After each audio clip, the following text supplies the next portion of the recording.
Scarlet and Violet, hey? It seems like the monkey's finally coming off the back a little bit. Whenever there's change in something, people get really unsure, don't they? And that's what today's whole video is about. I think the monkey is finally off the back for Scarlet and Violet, and we're going to see consumer confidence, investor confidence, collector confidence towards the new era.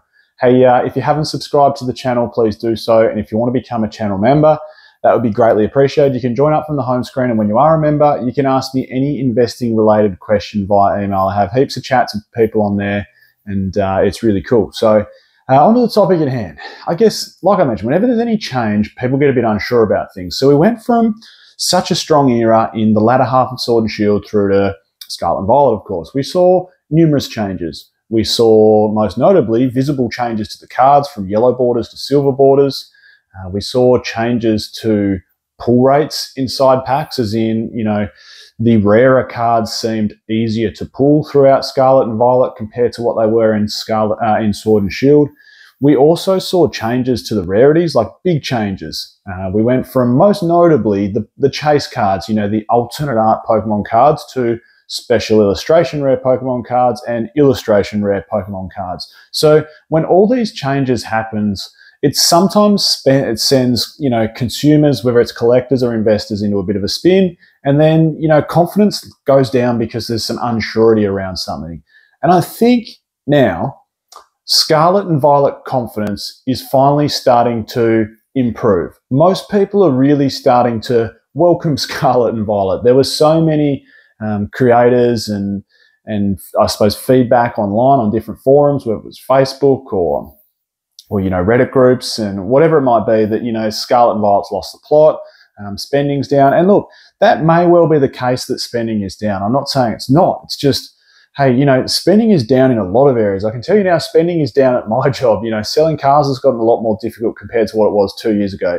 The building industry is quietened off compared to what it was two years ago. A lot of industries have really quietened down. The cost of living's gone up so much, and there's less consumer spending, I feel, across the board. So I guess from a investing little tip, now is the buyer's market. Like, now is the time to buy up sealed Pokemon card products in terms of tucking them away for long-term investments. Now, back onto the topic of Scarlet and Violet and consumer confidence starting to grow towards it, even though we're in a downturn in economy, I think Twilight Masquerade was almost the straw that broke the camel's back for finally building some confidence into the new Scarlet and Violet era. And the big question, why? Well, we finally got a chase card that's worth some serious dollars. Now, no one's arguing that A, the artwork hasn't been fantastic throughout Scarlet and Violet, and B, the sets so far haven't been better than Sword and Shield, because they have been, but it just felt the whole way along, except for 151. That's a beautiful set and it's an outlier, but even a set like, and I'll get bagged out for the way I pronounce this with my Aussie accent, Paldea Evolved. Big exclamation mark, capital R on the end of it, Paldea. Paldea. I don't know, how do you pronounce it? I get it wrong, apparently. Even a set like Paldea Evolved, it felt like, it was so solid. It had so much depth of chase cards, but it was lacking a really, really big hitter. And I think that's where Twilight Masquerade with the Greninja finally, like I said, is a straw that broke the camel's back that has brought some real confidence into the Scarlet and Violet era.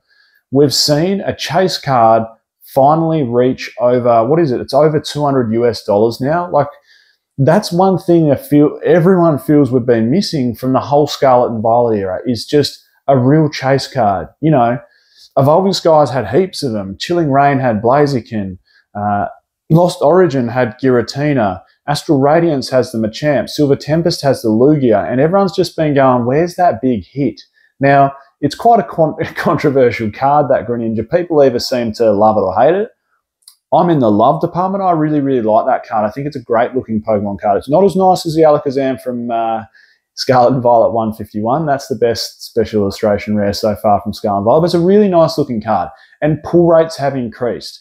From Temporal Forces onwards, it seems we've had an increase in pull rates, as in it's gotten harder to pull the main chase cards from the set. So all these things combined have really brought back, I guess, some confidence to Scarlet and Violet. Now, the other side of the coin is, when there was, I suppose, this talk about no confidence around Scarlet and Violet, I've done comparisons of how good every Scarlet and Violet set is in comparison to Sword and Shield so far. And other than getting up to, maybe Chilling Reign, it seems to blow them out of the water. Now, the next part is, though, of course, during Sword and Shield from Chilling Reign onwards, we just got almost banger set after banger set after banger set with an absolute stunner set, which was, of course, Evolving Skies. So that's, I suppose, the last string in Scarlet and Violet's bow. Now that we're pretty much at the halfway point, what's the latter half going to be? Because I can almost argue that a set like Twilight Masquerade, and I don't think this is almost even an argument, I think a lot of people would agree with this, that Twilight Masquerade is probably a stronger set than something like a Silver Tempest. Like, what's Silver Tempest got? The Lugia, and then, what, a $50 Rayquaza from the Trainer Gallery, which is a beautiful card, mind you, but what else has it got apart from that? Whereas Twilight has, yes, the Greninja's an absolute banger, maybe not worth quite as much as the Lugia. Actually, no, it's probably worth a little bit more than the Lugia now. But then it's still got a heap of depth of chase cards. Now, whether they hold on, and there's the big word that's going to come into all of this equation when it comes to Scarlet and Violet, and that is reprint, because the only set we've seen reprinted so far in the US is Scarlet and Violet based. Now, I know obviously 151's confirmed reprint for Europe, but what else is going to come for America, Australia, etc., New Zealand, the rest of Europe? Are you going to get more reprints other than just English 151? So that's the big word that almost pertains to this whole argument around Scarlet and Violet. But so far, it seems the sets are stronger than what we're seeing in Sword and Shield. However, there's still fans begging for that Evolving Skies set, isn't there? And look, there's some nice sets around the corner. I'm going to do a video soon on Stellar Crown. That looks like it's going to be a pretty solid set.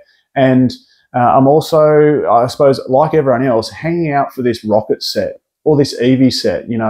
What's going to happen there? Are they going to be the Evolving Skies? Where's this Dragon set that everyone was talking about that now seems to have sort of, slipped out of the radar? So, look, I'm not saying Scarlet and Violet is out of the woods yet.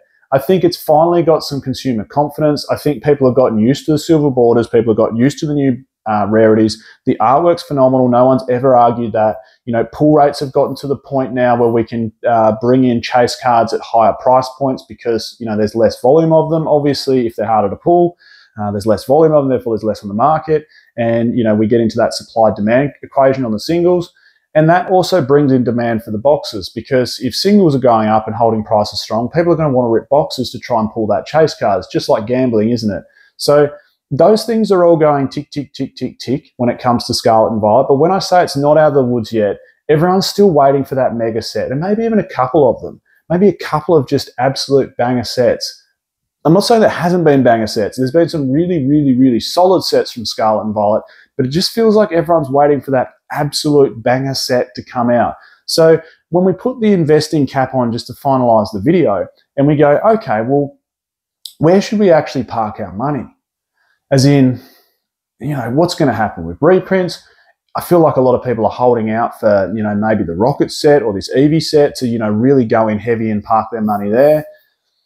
Is it worth, hedging your bets? I think it always is. Like, if a set has huge, huge demand for it when it's brand new, like, that's probably the one to put money into.